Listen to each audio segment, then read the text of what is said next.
तो पिछले क्लास में हम लोगों ने इंडिया थ्रू अ ट्रेवलर आइज, जो कि पर्ल एस बक द्वारा लिखा गया है, ठीक है सर, ये क्या है बताइए तो। ट्रेवलॉग बोल सकते हैं या जर्नी रिकॉर्ड बोल सकते हैं। मैंने कल बताया था कि इसको क्या क्या बोल सकते हैं, ठीक है। चलिए, तो इस पाठ का जितने भी ये पर्ल एस बक जी के बारे में हम लोगों ने कल पढ़ लिया था, एक एक लाइन एक एक चीज पाठ का हम लोगों ने पॉइंट वाइज समरी कर लिया था, जिससे कि पूरा पाठ समझने में थोड़ा सा आसानी हुई थी। आइए आज हम इस पाठ का एक छोटा सा समरी करते हैं और समरी करने के बाद पूरा का पूरा क्वेश्चन आंसर करते हैं, ठीक है, याद रखिएगा। और मैं आपको बता दूं सर, अभी तक हम लोगों ने जितने भी पाठ पढ़े हैं ना, मैं सभी पाठों में से जितने भी शॉर्ट टाइप क्वेश्चन आंसर है मैं सबका सब कराया हूं, लेकिन कुछ कुछ लॉन्ग टाइप क्वेश्चन मैंने कराया है क्योंकि वो आपके एग्जाम के लिए महत्वपूर्ण है। लेकिन इस चैप्टर में जितने भी सर लॉन्ग टाइप क्वेश्चन है ना, सभी के सभी आप क्वेश्चन का जब हिंदी मीनिंग देखिएगा ना, आपको लगेगा कि वाकई में सभी के सभी बहुत इंपॉर्टेंट क्वेश्चन है, सभी के सभी क्वेश्चन। तो सभी क्वेश्चन का आंसर मैंने लिख दिया है, अब बेफिक्र रहिए, मैं क्लास में एक्सप्लेन उसको नहीं करूंगा, केवल शॉर्ट टाइप क्वेश्चन करूंगा क्योंकि अभी तक वो एग्जाम में पूछा भी नहीं है। बस आपको ध्यान से देख लेना है और लिख लेना है, बात समझ में है। वहां पर जाएगा तो आएगा तो रुक करके स्क्रीनशॉट मार लीजिएगा और लिख लीजिएगा, ठीक है। चलिए, तो फिलहाल इस समरी पे ध्यान देते हैं। समरी पढ़ने के बाद इसका जितने भी शॉर्ट टाइप क्वेश्चन आंसर है पूरा का पूरा आंसर को समझते हैं, करते हैं, ठीक है। चलिए, तो समरी देखते हैं क्या लिखा गया है। India through a traveller's eyes is a journey record written by Pearl S Buck and taken from her memory my several words. Sir सुनिएगा ध्यान से, अर्थात एक यात्री के नजरिए से भारत, यानी कि एक यात्री के नजरिए में भारत, यानी जो पाठ है पर्ल एस बक द्वारा लिखित यात्रा वृतांत है, जो उनके संस्मरण यानी कि वो जो लिखती हैं जब घूमी है देखी है भारत में आकर के, माय सेवरल वर्ड से लिया गया है, याद रखिएगा। In this essay she talks about the sufferings of Indian people specially the peasants during British rule. सुनिएगा ध्यान से, अर्थात इस निबंध में वो ब्रिटिश शासन के दौरान भारतीय लोगों विशेषकर किसानों के कष्टों का वर्णन करती हैं। विशेषकर किसके बारे में बात की है? किसानों के कष्टों के बारे में इन्होंने इस चैप्टर में वर्णन किया है, जो कि हम लोगों ने कल पढ़ा था कि वो इंडिया आई थी, ताजमहल घूमने के लिए नहीं आई थी सर, एक्चुअली घूमी भी थी वो बात अलग है, लेकिन दो चीजों पर इनका ज्यादा ध्यान था।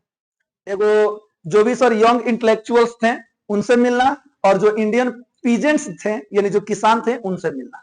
आगे देखिएगा, आगे लिखा गया है, after coming to India her heart breaks to see the miserable condition of farmers who were among the most pitiable in the world. Sir सुनिएगा ध्यान से, अर्थात भारत आने के बाद किसानों की दयनीय स्थिति देखकर उनका हृदय क्या हो गया सर? पिघल गया। उनका हृदय क्या हुआ? पिघल गया, द्रवित हो गया, वही पिघल शुद्ध हिंदी है सर। जो दुनिया में सबसे क्या थे? दयनीय स्थितियों में से एक थे, यानी भारतीय किसान की स्थिति जो थी ना, वो दुनिया में क्या थी? दयनीय स्थिति में से एक थी। आगे लिखा गया है sir, children suffered from malnutrition.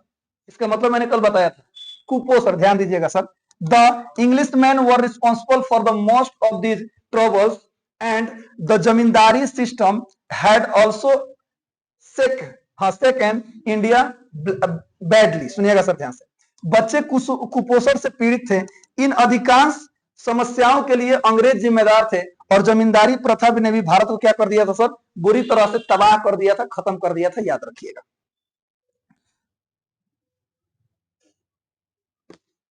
अब देखिए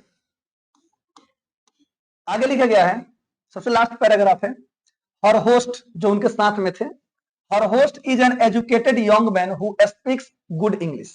ये बात मैंने कल ही बताया था, उनका जो मेजबान था एक शिक्षित युवक है जो अच्छी अंग्रेजी क्या करता है सर? बोलता है। एट हिज होम यानी उसके घर पे, she observes that Indians prefers to live in joint family and treat guest as a god. सभी को पता है सर कि हमारे भारत में क्या होता है?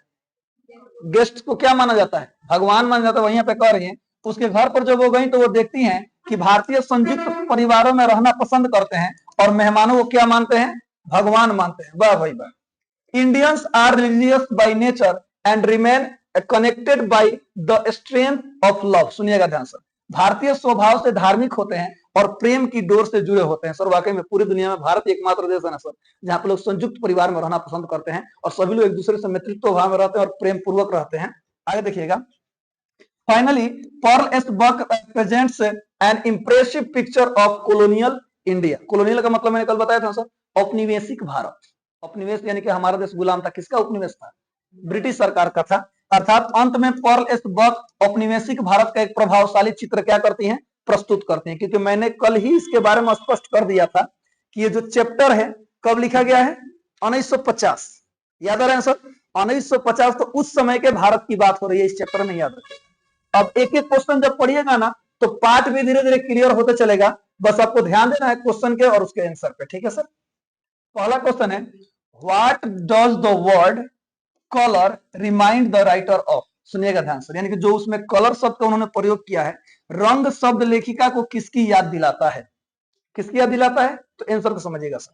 उसमें आया था कि साउथ अफ्रीका की तरह अलग अलग बातें आई थी ना, आंसर ये कैसे लिखा गया? लिखा गया है Pearl S Buck was an American. ये कहां की थी? अमेरिका की थी, यानी अमेरिकन थी।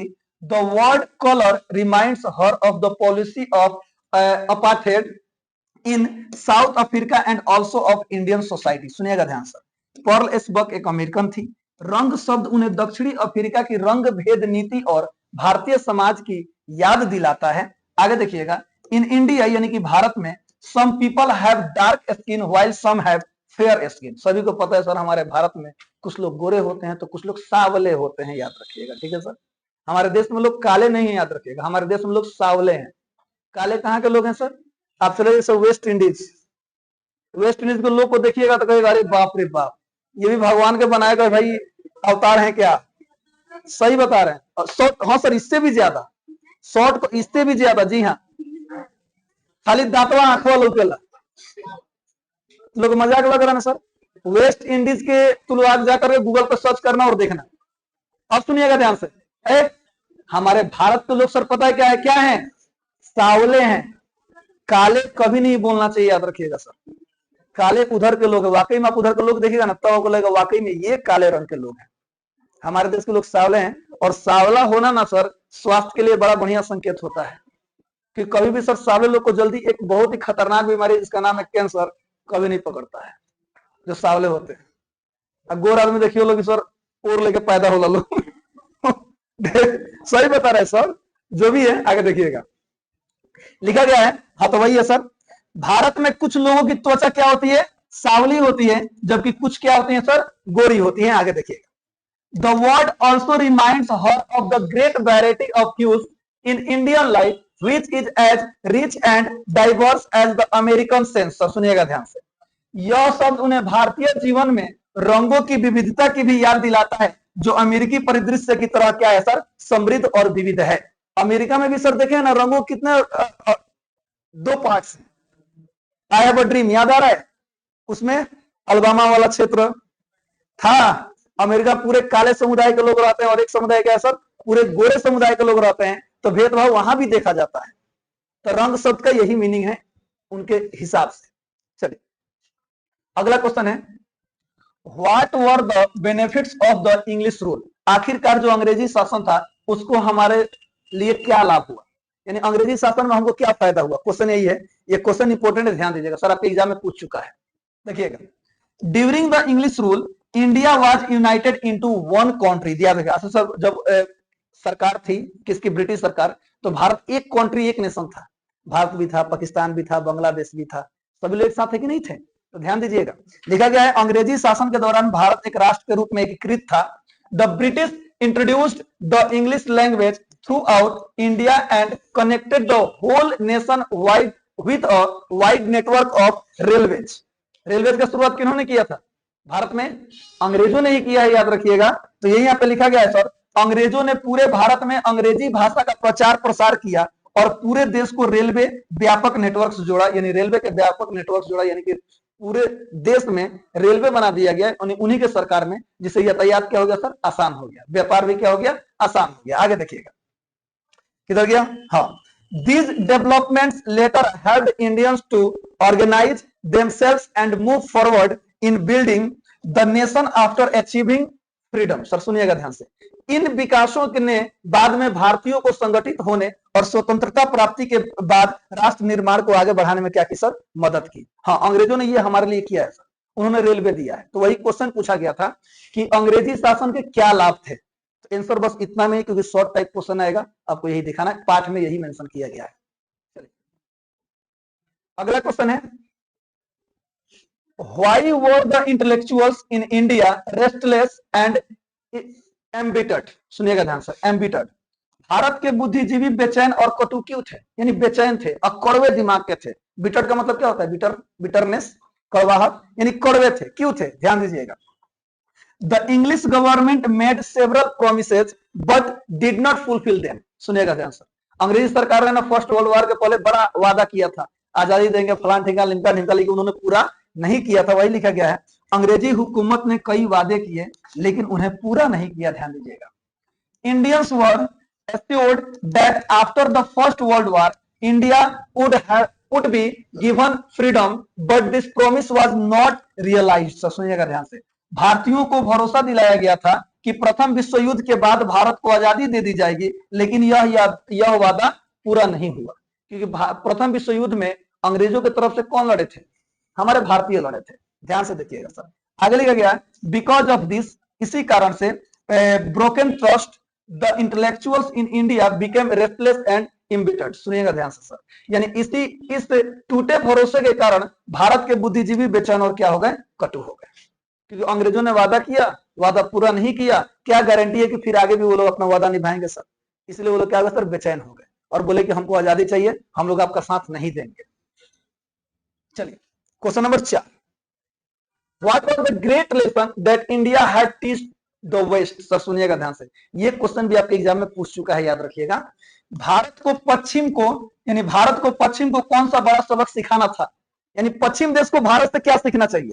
ये क्वेश्चन को ऐसे भी समझ सकते हैं, पश्चिमी देश जो है, जो यूरोपियन सभ्यता है, उन सभी को भारत से क्या सीखना चाहिए। ऐसा देखिए कितना बेहतरीन लिखा गया sir, many thinkers believe that India would have to face a bloodbath to achieve freedom. Bloodbath का मतलब क्या होता है सर, ब्लड बाथ, खून का स्नान, खूनी वही मतलब खून खराबा। हाँ, कई विचारकों का मानना था कि भारत को आजादी पाने के लिए खून खराबे का सामना करना पड़ेगा, लेकिन महात्मा गांधी 1915 से 1948, याद आ रहा है, सत्य अहिंसा का राह पर हम चलेंगे, एक झपड़ मारिएगा इधर भी मार लीजिए, लेकिन हमको आजादी दीजिए, मैं जो भी है सब बेहतर है। आगे देखिएगा, सुनिए लिखा गया है, but India gained her independence without violence. लेकिन भारत ने बिना किसी हिंसा के आजादी हासिल की। ध्यान से सुनिएगा सर, बहुत लोगों को लगता था कि भारत को आजादी पाने के लिए ना खून खराबा करना पड़ेगा, मार धार करना पड़ेगा, लेकिन नहीं, इंडिया ने शांति के राह पर चलकर, हाँ शांति के राह पर चलकर सर, अहिंसा से दूर हटकर उसने क्या किया, आजादी हासिल की। आगे देखिएगा, this became possible because India followed the path of love and non violence. वाह वाह वाह, यह इसलिए संभव हुआ क्योंकि भारत ने प्रेम और अहिंसा का मार्ग अपनाया।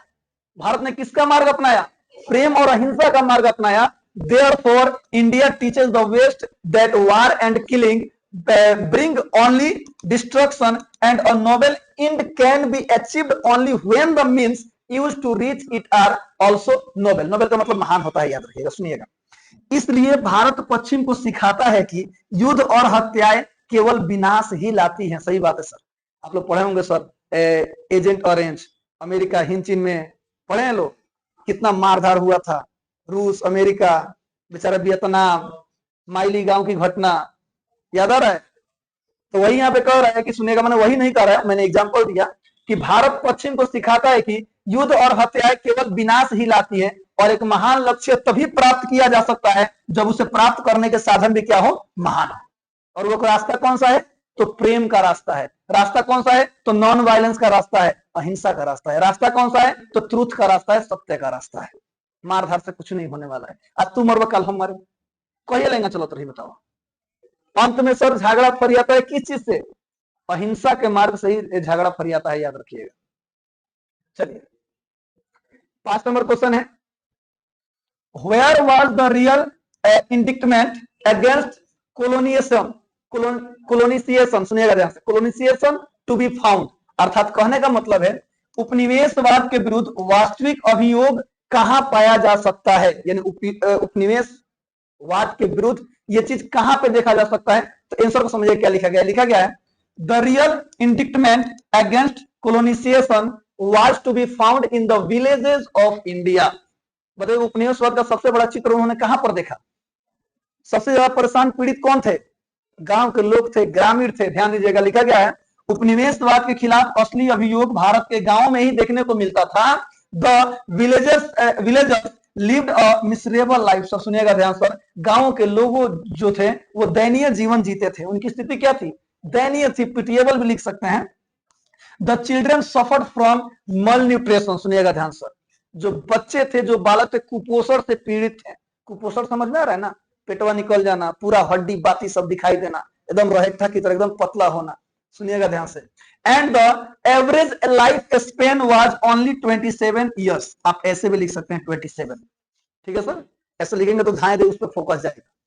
ठीक है, 27 आप ऐसे ही लिखिएगा, 27 ईयर्स जोड़ दीजिएगा। Even educated people were victims of unemployment. Unemployment का मतलब होता है बेरोजगार। क्या होता है सर? बेरोजगार, याद रखिएगा। सुनिएगा, बच्चे कुपोषण से पीड़ित थे और औसत जीवन अवधि केवल कितने वर्ष की थी? 27 वर्ष की थी। यहां तक कि शिक्षित लोग भी क्या हो गए थे? बेरोजगारी के शिकार हो गए थे। पढ़े लिखे लोगों को भी रोजगार नहीं मिल रहा था, वो लोग भी बेरोजगार हो गए थे।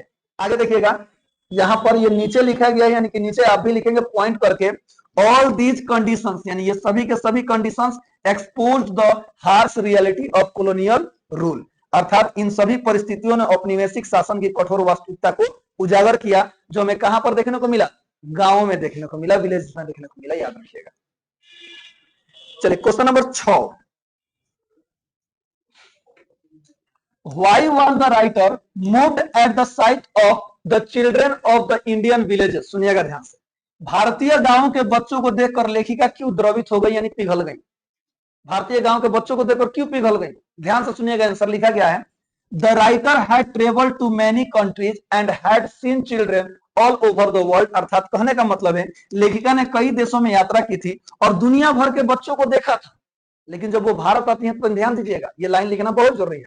But when she saw the children in Indian villages, her heart was deeply pained। Sir सुनिएगा ध्यान से, लेकिन जब उन्होंने भारतीय गांव के बच्चों को देखा तो उनका दिल बहुत दुखा। हाय बच्चे, उनके दिल में बहुत दर्द हुआ। किनके दिल में? पर्ल एसबर्ग के दिल में बहुत दर्द हुआ, जो वो भारतीय गांव के बच्चों को देखी। सुनिए, दे सफर्ड फ्रॉम मेनी डिजीज। वो बहुत सारे बीमारियों से पीड़ित थे। ध्यान से सुनिएगा sir. had big bellies, belly मतलब क्या होता है? पेट होता है। सुनिएगा, had big bellies, sunken eyes, sunken का मतलब होता है धसा हुआ, आंख धसा हुआ, and thin leg, जो टांग थे कैसे थे? पतले थे, जिसको वही कहा जाता है मल न्यूट्रिशन, कुपोषण का शिकार। all signs of साइन लिखा है, ठीक है सर। all signs of ना सर्वर का मतलब ये होता है सर, बीमारी ही होता है, पीड़ित ही होता है, याद रखिएगा। मल न्यूट्रिशन अर्थात कहने का मतलब होता है वे कई बीमारियों से पीड़ित थे, उनके पेट बड़े थे, आंखें धसी हुई थी और पैर क्या थे सर? पतले थे। ये सब गंभीर कुपोषण के लक्षण थे। यानी सभी के सभी किससे पीड़ित थे? कुपोषण से पीड़ित थे, याद रखिएगा। Their miserable condition move the writer greatly. अर्थात उनकी दयनीय स्थिति ने लेखिका को बहुत प्रभावित किया। हमारे भारतीय बच्चों की, देहात के बच्चों की यह स्थिति थी, जिसको देखकर पर्ल एसबर्ग क्या हो गई? उनको बहुत दर्द हुआ, बहुत तकलीफ हुआ। Question number 7, why was the land between Bombay and Madras feminist? सुनिएगा ध्यान से, फेमिनिस्ट। बंबई और मद्रास के बीच जमीन भूखी क्यों है? ध्यान सुनिएगा, यानी बंबई और मद्रास के बीच जो जमीन है वो भूखी क्यों है? बंजर कह सकते हैं। सुनिएगा ध्यान से, लिखा गया है, the writer noticed that the vast stretch of land between Bombay and Madras was completely famished. She realised that the land was barren. Barren सुनिएगा ध्यान सर, बिकॉज बरेन का मतलब बंजर होता है, because there was no source of irrigation. सुनिएगा ध्यान, सिंचाई का साधन। लेखिका ने देखा कि बंबई और मद्रास के बीच विशाल भूभाग पूरी तरह से भूखा था। उन्हें एहसास हुआ कि सिंचाई का कोई साधन न होने के कारण जमीन क्या थी? बंजर थी। ठीक है सर, आगे देखिएगा, याद रखिएगा, सिंचाई नहीं होने के कारण भूमि क्या थी? बंजर थी। The sun was very hot. वाकई में गर्मी बहुत ज्यादा पड़ती है, ध्यान से सुनिएगा सर। धूप बहुत तेज थी। And with proper irrigation any seed could have grown well. और उचित सिंचाई के कोई भी बीज अच्छी तरह उग सकता था। सुनिएगा, अगर वो चीज होता तो। आगे लिखा गया sir, but due to the lack of water the land remained dry and unproductive. Sir सुनिएगा ध्यान से, लेकिन पानी की कमी के कारण जमीन सूखी और अनुपजाई थी। याद रखिएगा, यानी पानी वहां पर नहीं था, धूप बहुत ज्यादा था, गर्मी था, अगर उसकी व्यवस्था हो जाती पानी की, बीज की, तो वहां भी फसल क्या हो सकती थी, बेहतर हो सकती थी। चलिए question number 8, why did the Indians always blame the British for their suffering? सही बात है सर, भारतीय हमेशा अपनी तकलीफों के लिए अंग्रेजों को क्यों दोषी ठहराते थे? भारतीय अपनी तकलीफों के लिए दोषी किसको ठहराते थे? अंग्रेजों को। क्यों ठहराते थे? तो ध्यान दीजिएगा, India had been a slave country for a long time, almost 200 years. याद रहेगा सर, अर्थात भारतीय लंबे समय तक एक गुलाम देश रहा। किसका? ब्रिटिश सरकार का। Indians felt that since the British government had taken controls over them, it was the responsibility of the British to feed and clothe them. सुनिएगा, and the clothe them का मतलब उन्हें कपड़ा देना, खाना देना। भारतीयों को लगता था कि चूंकि ब्रिटिश सरकार ने उन पर कब्जा कर लिया है, इसलिए उन्हें खाना कपड़ा देना किनकी जिम्मेदारी है? उन्हें ब्रिटिश सरकार की जिम्मेदारी है। आगे देखिएगा, however, the British government did not provide Indians with opportunities for employment और सेल्फ डिपेंडेंस। सुनिएगा ध्यान से सर, हालांकि ब्रिटिश सरकार ने भारतीयों को रोजगार या आत्मनिर्भरता के अवसर प्रदान नहीं किए हैं। ध्यान दीजिएगा, देयरफॉर, इसलिए Indians always blame the British for their suffering. भारतीय हमेशा अपनी पीड़ा के लिए किसको दोषी ठहराते रहे? अंग्रेजों की। अरे भाई, तू हमारे ऊपर राज करता, तहार शासन बा, तो हमके खाना कपड़ा के दी? तू देबा? बात समझिएगा, पैसा कमाने का साधन कौन देगा? आप देंगे, भले पैसे मत दीजिए, काम दीजिए हमको, हमको रोजगार दीजिए, हम काम करेंगे, पैसा कमाएंगे। इसलिए किसको दोषी ठहराते थे? अंग्रेजों को दोषी ठहराते थे। Question number 9, who was the real master of the house which Buck visited? Buck जिस घर में गए थे, उसका असली मालिक कौन था? ध्यान दीजिए सर, पाठ कौन सर बता रहे हैं, आइए देखते हैं sir. Paul S. Buck visited a house where the family had mother education. सुनिएगा ध्यान से, पॉल एस बक एक ऐसे घर में गई जहां परिवार आधुनिक शिक्षा प्राप्त कर रहा था। She noticed that the real master of the house was not the active elder member but the younger brother. सुनिएगा ध्यान से सर, अर्थात उन्होंने देखा कि घर का असली मालिक सक्रिय बड़ा सदस्य नहीं है, बल्कि छोटा भाई था। She was impressed by the Indian joint family system and realized how much respect all members showed to the elders in the household. अर्थात वे भारतीय संयुक्त परिवार व्यवस्था से प्रभावित हुई और उन्हें एहसास हुआ कि घर के सभी सदस्य बड़ों का कितना क्या करते हैं सर, सम्मान करते हैं, जो कि जहां पर वो रहती थी शायद वहां पर उतना नहीं होता था। आगे देखिएगा, अगर उसने में इतना भैया खुश हैं। अगला क्वेश्चन 10 नंबर आपके एग्जाम में पूछ चुका है, याद रखिएगा। हेलो, आपके एग्जाम में यह भी क्वेश्चन पूछ चुका है 10 number. Why did the writer not mind her host eating in the opposite corner of the room? सुनिएगा, लेखिका को अपने मेजबान के कमरे के दूसरे कोने में बैठकर खाना खाने से कोई आपत्ति क्यों नहीं हुई? ध्यान से सुनिएगा सर, अर्थात कहीं कहीं घूम रहे थे ना वो लोग, तो एक जगह पे कहीं पे गए थे, तो उनका जो मेजबान था, होस्ट था, सभी लोग टेबल पे या पलंग पर बैठे खाना खा रहे थे, वहीं पर बेचारा जो होस्ट था वो कोने में बैठकर क्या कर रहा था? खाना खा रहा था। इससे उनको कोई आपत्ति नहीं हुई। क्यों नहीं हुई? क्योंकि हमारे देश में सर धर्म है, पता है ना सर, जात पात है, ऊंच नीच है, तो वही आंसर को समझाया गया है, ध्यान दीजिएगा। When the writer sat down for the meal, she noticed that her host was not eating with her but in the opposite corner of the room. अर्थात कहने का मतलब है कि जब लेखिका भोजन के लिए बैठी तो उन्होंने देखा कि उनका जो मेजबान था, जो होस्ट था, उनके साथ नहीं बल्कि कमरे के दूसरे कोने में बैठकर भोजन कर रहा था, खाना खा रहा था। At first she found it strange, but after learning the reason, she did not mind. सुनिएगा ध्यान से, पहले तो उन्हें अजीब लगा, अरे भाई अजीब लगा, लेकिन कारण जानने के बाद उन्हें कोई आपत्ति नहीं हुई। ध्यान से सुनिएगा सर, आज के समय में क्या धार्मिक प्रथाएं हमारे यहाँ हैं? छोटी जाति बड़ी जाति सभी लोग साथ में बैठ रहे हैं, साथ में खाना खा रहे हैं, साथ में पढ़ रहे हैं। किसी प्रकार का भेदभाव सर आज के समय में तो नहीं है, ध्यान दीजिएगा। लिखा गया है, अब उनको क्या पता चला कि उनको आपत्ति नहीं हुई? ध्यान सुनिएगा, ये भी तो मेंशन करना पड़ेगा ना, क्या पता चला कि उनको आपत्ति नहीं हुई? तो ध्यान से सुनिएगा, लिखा गया है, she understood that the host was not being inhospitable. सुनिएगा, inhospitality याद आ रहा है? हॉस्पिटैलिटी किस किस चैप्टर में है? स्नेक याद है? स्नेक चैप्टर में भी था, how free is the press उसमें भी था। हॉस्पिटैलिटी का मतलब क्या होता है? आदर भाव करना, सम्मान करना। सुनिएगा ध्यान से, inhospitable he was only following the obligation. सुनिएगा, obligation of his caste. His religion did not permit him to eat together with a Christian.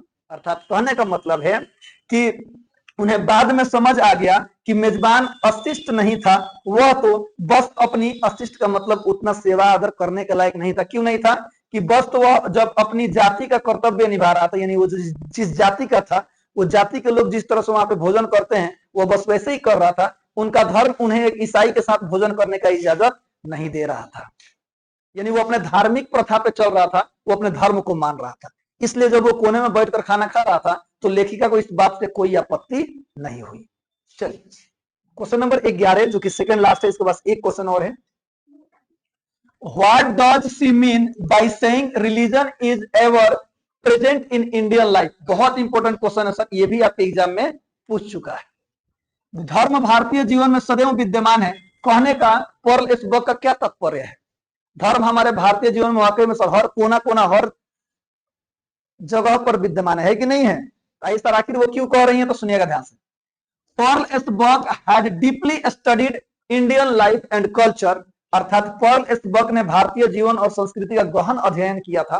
While travelling दो India she found that religion is a part and partial of Indian life. सुनिएगा ध्यान से। भारत भ्रमण के दौरान उन्होंने पाया कि धर्म भारतीय जीवन का अभिन्न अंग है। By this she means that Indians are religious by nature, अर्थात कहने का मतलब है, इससे उनका तात्पर्य यह है कि भारतीय स्वभाव से ही धार्मिक होते हैं। आप कुछ भी कर लीजिए, हमारे मन से धर्म नहीं निकलने वाला है। स्वभाव से क्या है? धार्मिक होते हैं।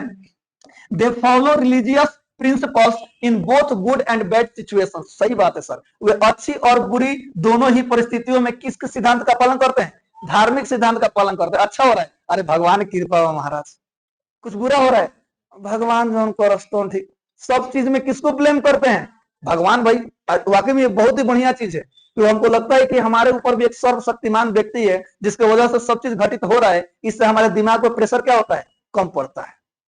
और कारण हम अपने आप को मानेंगे तो होगा कि बीमारी धरी सीधे बलास हो जाए, दिमाग खत्म हो जाए। इसलिए सारा दोष हम किसको ठहरा देते हैं? भगवान को। और ये बेहतर चीज है। आगे देखिएगा, लिखा गया for them religion is as natural and constant as breathing. Breathing का मतलब होता है सांस लेने वाला। And it remains present in every aspect of their daily life, अर्थात कहने का मतलब है उनके लिए धर्म जो है ना वो सांस लेने जितना ही स्वाभाविक और अस्थाई है, और यह उनके दैनिक जीवन का हर पहलू में क्या रहता है सर? विद्यमान रहता है, शामिल रहता है। जिस तरह हम लोग जीवन के लिए सांस जरूरी है ना, उसलिए एक इंसान भारत में जितने भी लोग रहे उनके लिए धर्म भी जरूरी है, याद रखिएगा। आगे बढ़ते हैं सर, क्वेश्चन नंबर 12 और last question.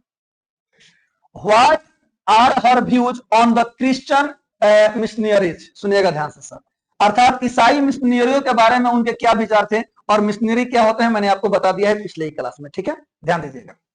When Pearl Esbok returned to America, she wrote the book Come My Beloved। इसको थोड़ा सा ऐसे इन्वर्ट में रहता है, थोड़ा ज्यादा बेहतर होता है। ठीक है सर, आप इन्वर्ट कमा कर लीजिएगा। अर्थात जब पर्ल एस्बक अमेरिका लौटी तो उन्होंने आओ मेरे प्रियतम यानी कम माई बिलव्ड नामक क्या लिखी? पुस्तक लिखी। सुनिएगा ध्यान से। She chose 3 missionaries in her story because she believed that a missionary is dedicated and single hearted। Sir सुनिएगा ध्यान से, अर्थात उन्होंने अपनी कहानी में 3 मिशनरियों को चुना क्योंकि उनका मानना था कि एक मिशनरी समर्पित और एक निष्ठ होता है। He believes that God is one and all men are brothers, अर्थात उनका मानना था कि ईश्वर एक है और सभी मनुष्य क्या है सर? भाई भाई हैं। However, she is not fully satisfied with the missionaries because she feels that they are not able to pay the full price for the true faith। अर्थात कहने का मतलब है हालांकि वह मिशनरियों से पूरी तरह संतुष्ट नहीं है क्योंकि उन्हें लगता है कि वे सच्चे विश्वास की पूरी कीमत नहीं चुका पा रहे हैं। ठीक है, चलिए खाओ तो बाबू। संजीव, अंकित, अभिषेक, मोटू और छोटू, हाँ तुम सब खाओ तो पूछू ना, हम सवाल पूछे, हम सवाल पूछे। वो बार से देखो ना बतियाओ तो लहसन चाहे बतिया तो धीरे धीरे लास्ट में तो बतियाओ शुरू कर देना। नहीं चुका पा रहे थे। ठीक है, तो ये पूरा का पूरा क्वेश्चन आंसर इस पार्ट का जो महत्वपूर्ण था खत्म होता है, जो कि शॉर्ट टाइप क्वेश्चन आंसर। इसमें से 4 प्रश्न आपके एग्जाम में पूछे जा चुके हैं। सभी क्वेश्चन इंपोर्टेंट सर लिख लीजिएगा। ठीक है, अब क्या आने वाला है थोड़ा सा ध्यान दीजिएगा सर। देखिए लॉन्ग आंसर क्वेश्चन यानी कि लॉन्ग टाइप क्वेश्चन, यानी जितने भी क्वेश्चन मैंने बोला था ना कि महत्वपूर्ण है, जैसे क्वेश्चन लिखा है देखिए, how does Pearl S Buck describe Kashmir. Pearl S Buck ने कश्मीर का वर्णन कैसे करती है, यानी पर्ल एसबर्ग कश्मीर का वर्णन उसने की है, कैसे की है, तो उसका आंसर यहाँ पर आप देख रहे हैं ना सर। जैसे बात नहीं, दूसरा क्वेश्चन लिखा गया है, how has India influenced the world in the post independent era. स्वतंत्रता के बाद युग, सुनिएगा, युग में भारत ने विश्वास किस प्रकार प्रभावित किया, यानी भारत ने विश्वास को किस प्रकार प्रभावित किया, ये वाला क्वेश्चन है। हाँ सर हट रहे हैं, टेंशन मत लीजिए। तो सभी क्वेश्चन को सभी लोग क्या करेंगे सर, खूब बेहतर तरीके से आप इधर लिख लेंगे, समझ लेंगे, पढ़िएगा तो आपको समझ में आ जाएगा, ठीक है सर, अब बेफिक्र रहिएगा। तो क्वेश्चन नंबर 1 यहाँ पे दिखाई दे रहा है, क्वेश्चन नंबर 2 ये रहा, भागो इधर, क्वेश्चन नंबर 2 ये रहा, क्वेश्चन नंबर 3 यहां पर है, ओके, क्वेश्चन नंबर 4 ये है, question number 5, question number 6, question number 7, ठीक है, थोड़ा सा और है देख लीजिए लो, और सबसे लास्ट क्वेश्चन नंबर 8, ठीक है सर। तो ध्यान से सुनिए आपका काम क्या, और ये यहाँ पर नीचे सर एक्सप्लेनेशन है जो कि अगले क्लास में आप लोग को मिल जाएगा, ठीक है। तो पूरा का पूरा शॉर्ट टाइप और लॉन्ग टाइप क्वेश्चन आंसर को सबसे पहले क्या कर लेना है सर, लिख लेना है। याद कौन सा करना है, तो शॉर्ट टाइप क्वेश्चन सर याद कर लेना है। मैं लॉन्ग टाइप क्वेश्चन लिखने के लिए इसलिए बोल रहा हूं कि अगर आप एक बार लिख लीजिएगा, एक बार ध्यान से पढ़ लीजिएगा ना सर, अगर एग्जाम में आएगा तो आप कुछ ना कुछ जरूर लिख लीजिएगा। बात समझ में आया, अगर उसको आना भी होगा तो किसमें आएगा, लॉन्ग टाइप में ही आएगा, याद रखिएगा, ठीक है। तो इस प्रकार से आज का क्लास खत्म होता है सर, पूरा का पूरा क्वेश्चन से कंप्लीट होता है। नेक्स्ट क्लास में हम लोग इसका एक्सप्लेनेशन करेंगे और ढेर सारा ऑब्जेक्टिव टाइप क्वेश्चन करेंगे। तब तक के लिए हंसते रहिए, मुस्कुराते रहिए, गाते रहिए, गुनगुनाते रहिए और हमेशा खुश रहिए। मिलते हैं कल इसी क्लास में यहीं पर, तब तक के लिए जय हिंद।